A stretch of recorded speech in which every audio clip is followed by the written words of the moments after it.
কি আছে আমি ভিডিওতে বলে দেবো না, তো কি আছে আমি বলবো আমার বরের একটাই জামা, এই ওনাটাই ট্রলি না, আমি জামা নতুন জামা এনেছি। Hello everyone, welcome back to my channel. কেমন আছো তোমরা সবাই? আশা করছি সবাই খুব ভালো আছো। তো লাস্ট ভিডিওতে তোমরা দেখেছিলে আমরা ঘুরতে বেরিয়েছিলাম আর কি। তো ট্রেন জার্নি অবধি আমি তোমাদেরকে সাথে শেয়ার করেছিলাম। এটা হচ্ছে তোমরা তো দেখে বুঝতেই পেরে গেছো। তো আমরা এসেছিলাম হচ্ছে দীঘাতে। তো মাঝে যে অনেক গরমটা পড়েছিল না, তারপরে হঠাৎ শুনেছিলাম একটু ঝড় বৃষ্টি হবে সেই সময়টা। তো বর আসার মানে যখন আসে আর কি, আসার সময় তখন আর কি টিকিট করেছিল। তো তারপরে আর কি আমরা ঘুরতে বেরোই। কিন্তু আসার আগে দুদিন আগে একটা ঘটনা ঘটেছিল। তো সেটা কি হয়েছিল সেটা অবশ্যই তোমাদের সাথে শেয়ার করব। তখন একটু চিন্তায় ছিলাম, ভেবেছিলাম হয়তো যাওয়া হবে না। তো যাই হোক, ফাইনালি আমরা যেতে পেরেছিলাম। তো দেখো, দীঘা স্টেশন থেকে নেমেই আমরা টোটো ধরে আর কি হোটেলের দিকে রওনা দিচ্ছি। তো এবার প্ল্যান ছিল, অনেক কিছু প্ল্যান ছিল, বাট তেমন কিছুই করতে পারিনি। কারণ কি সবটাই বলবো। তো আমরা একদম সি বিচের সামনেই আমরা হোটেলে আর কি ছিলাম। আর এটা হচ্ছে হোটেলের রিসেপশানে। তো দেখো বেশ সুন্দর একটা অ্যাকোয়ারিয়াম ছিল, তার জন্য অ্যাকোয়ারিয়ামটা একটা ছোট্ট ভিডিও করে নিয়েছি। তো দীঘার আর রুম ট্যুর তেমন কিছু করতে পারিনি যে হোটেলটায় ছিলাম। তবে যে হোটেলটা আর কি আমরা ছিলাম সেটা একদম সমুদ্র থেকে মানে পায়ে হেঁটে 5 মিনিটও না বলতে পারো, এতটাই কাছে ছিলাম। কারণ হচ্ছে মানে প্রচুর এনজয় করব, স্নান করব, এটাই প্ল্যান ছিল। আর হ্যাঁ, ট্রেন থেকে নেমে যে ভয়েসগুলো শুনতে তো সেগুলো আমি মিউট করিনি ইচ্ছা করেই। কারণ ওই শার্টটা আগেরবারও বর পরেছিল, তাই বর বলছে যে একই শার্ট। তাই আমি আর কি পরে বলছিলাম যে না না, আমি আরও শার্ট এনেছি। তো এই নিয়ে আর কি তখন হাসাহাসি চলছিল। তো আমরা আর একদমই সময় নষ্ট করিনি, হোটেলে গিয়েই আমরা মানে খাওয়া দাওয়া করেছিলাম, একটু ব্রেকফাস্ট করেই আমরা বেরিয়ে পড়েছিলাম আমাদের সমুদ্রের উদ্দেশ্যে। কিন্তু যেই উদ্দেশ্যে বেরোনো আর কি, সমুদ্রে প্রচুর স্নান করব, প্রচুর সময় ধরে থাকবো, সেটাই হয়নি। কারণ মেয়ে একদমই নামতে চাইছিল না। মানে অনেক কষ্টে দেখো ওর বাবা আর দিদু আর কি হাত ধরে তো ওকে নামানো তো হয়েছে, আর আমি ভিডিও করছিলাম। কিন্তু ও এত লোকজন দেখে ও আর কিছুতেই নামবে না, কিছুতেই ও আর জলে থাকবে না। তো প্রচণ্ড পরিমাণে কান্নাকাটি করেছে।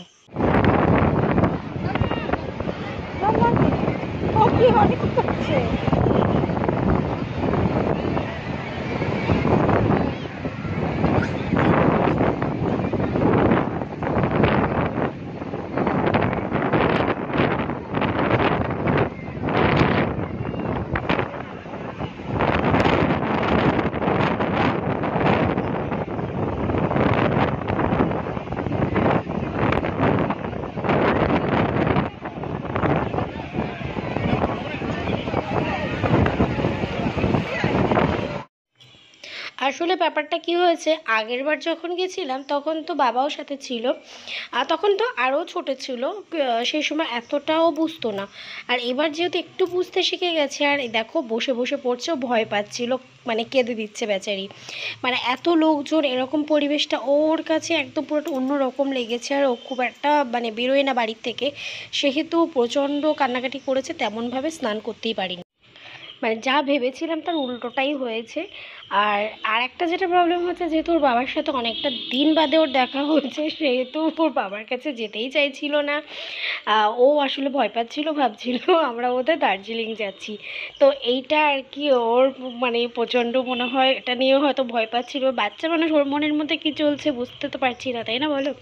তো যাই হোক, সমুদ্রে তো আর বেশিক্ষণ সেইভাবে স্নান করা হয়নি। তবে হ্যাঁ, ওয়েদারটা জাস্ট ওয়াও ছিল, ওয়াও ওয়েদার ছিল। কারণ ওই সময়ও একটা হালকা ঝড় বৃষ্টি হয়েছিল দীঘাতে। এই নিয়ে আমার দীঘায় 3rd টাইম যাওয়া। বাট এইবারটা না একটা কোনো ছবিও তোলা হয়নি, মানে কিচ্ছু না, মানে জাস্ট পুরো একদম মানে সময় নষ্ট, টাকা নষ্ট, সব কিছু। কারণ মেয়ে দীঘাতে একদমই আর কি মানে সেইভাবে অ্যাডজাস্ট করতে পারেনি। তারপরে দেখো সমুদ্র থেকে উঠে তো আমরা বেরিয়ে পড়েছিলাম, হোটেলে আর খাইনি, পাশের একটা আগের বছর যেই হোটেলটায় আমরা উঠেছিলাম হোটেল রাজ, সেই হোটেলে খাবার দাবারটা বেশ ভালো ছিল। তো ওদের রেস্টুরেন্টেই আমরা একবারে রেডি হয়ে আর কি মানে খেয়ে দিয়ে আমরা বেরিয়ে পড়েছিলাম শঙ্করপুরের উদ্দেশ্যে। শঙ্করপুর হয়ে তারপরে আর কি ওল্ড দীঘায় ফিরবো। একটু তাড়াতাড়ি বেরিয়ে পড়েছিলাম, এটা কিন্তু প্রায় 4টে মতো বাজে, কিন্তু সেই সময় 4টেরও একটু আগে হবে। কিন্তু দেখো পুরো মেঘলা ওয়েদার ছিল, এই যে বললাম না সেই সময় কিন্তু দীঘাতে বেশ হালকা ঝড় বৃষ্টি ভালোই হয়েছিল, মানে গার্ডওয়াল টপকেই জল চলে এসেছিল। তো মোহনা থেকে শঙ্করপুর তাজপুর আর কি ঘোরাবে, তার জন্য আর কি আমরা টোটো একটা বুক করি, টোটো বা অটো যে যা কিছু রিজার্ভ করা যায়। তো 1000 টাকা চেয়েছিল। তা আমরা মোহনা আমরা যাইনি, কারণ মোহনা তো আগে দুবার গেছি, তো তার জন্য মোহনা যাইনি, যেহেতু শঙ্করপুর যাওয়া হয়েছিল না, তার জন্য বললাম যে চলো শঙ্করপুরে যাব। তো যাওয়া আসা নিয়ে 650 টাকা মতো নিয়েছিল। তো এটা হচ্ছে শঙ্করপুর যাওয়ার রাস্তাটা। তো যাওয়ার সময় যে মানে এই জায়গাটা ফার্স্ট টাইম আর কি আমার আসা, এত সুন্দর এত সুন্দর। আর এই যে দেখো এই যে জায়গাটা পুরোটা মানে এটা নিশ্চয়ই কিছু একটা হয়তো প্রকল্প হয়তো চলছে, হয়তো আগামী বছর বা আর 2-3 বছর বাদে হয়তো নিশ্চয়ই এখানেও কিছু দেখতে পাবো। তো সাইডগুলো দেখো পুরো ফাঁকা একটা মানে মাঠ না কি মতো করা, সাইড দিয়ে এরকম বসার জায়গা রয়েছে। কারণ যদি চাষবাসের জন্য যদি জমি হতো তাহলে তো ওরকম বসার কিছু তো করতো না, তাই না? নিশ্চয়ই ওখানে কিছু প্রকল্প করার হয়তো মানে প্ল্যান চলছে।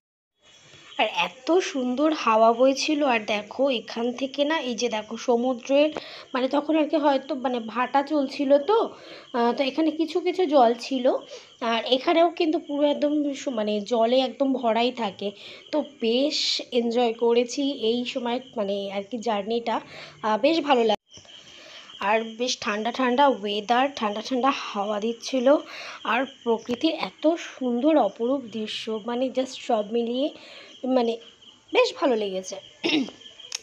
তবে যেটা আর কি মেন উদ্দেশ্য নিউ দীঘাতে যাওয়ার, নিউ দীঘাতে গিয়ে স্টে করার, মেন হচ্ছে স্নান, সেটাই আর হয়নি। এত হাওয়া দিচ্ছিল টোটোতে, মানে আমি যাচ্ছে তাকাতে পারছি না। আর কি হয়েছিল জানো, আমার চশমা রাখার যে একটা খাপ মতো ছিল ওটা আমার উড়ে চলে গেছিলো। আর মেয়েকে মা একদম ওড়নাতে একদম মুখ টুক ঢেকে রেখে দিয়েছিল, কারণ প্রচণ্ড হাওয়া বইছিল।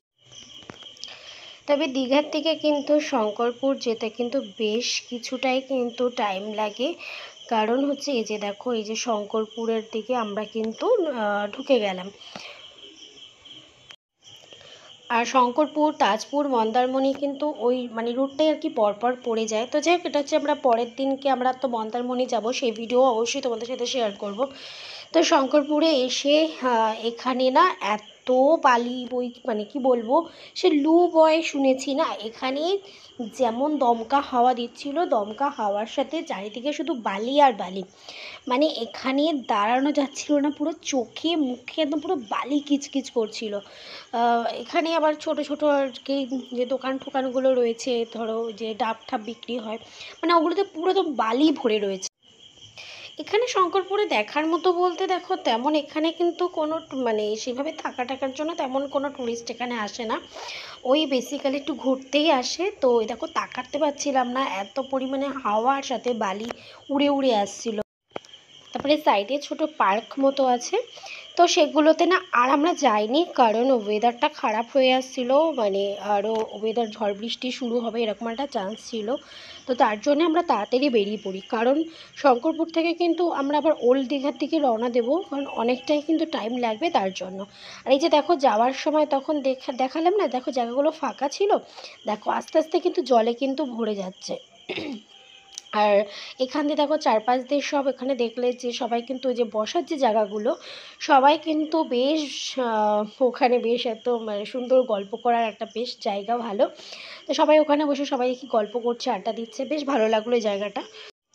তারপরে আমরা চলে আসি সোজা ওল্ড দীঘাতে। তবে ওল্ড দীঘাতেও তেমনভাবে কিছু ঘোরাঘুরি করতে পারিনি, সমুদ্রের ঢেউ দেখলাম আর ওই একটু চাই খেতে পেরেছি, মানে মিনিমাম ফুচকাটুকুও খেতে পারিনি। আর দীঘা মানে আমার সমুদ্রের পাড়ে বসে ওই চাটা, চাটা আমার ভীষণ ফেভারিট, আমার খুব ভালো লাগে চাটা খেতে।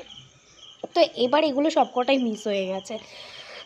কারণ মেয়ে একটু বড় হয়েছে, একটু বুঝতে শিখেছে, কিন্তু এগুলোর সাথে ও ঠিক অ্যাডজাস্ট করতে পারছিল না।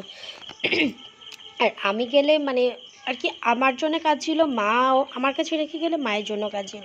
তো যাই হোক, সমুদ্রের এই ঢেউগুলোই উপভোগ করছিলাম। তারপরে একটু সন্ধ্যা হতে আমরা রুমে ফিরে আসি। বাস এটুকু পর্যন্তই দীঘার ভিডিও আমি ক্যাপচার করতে পেরেছি,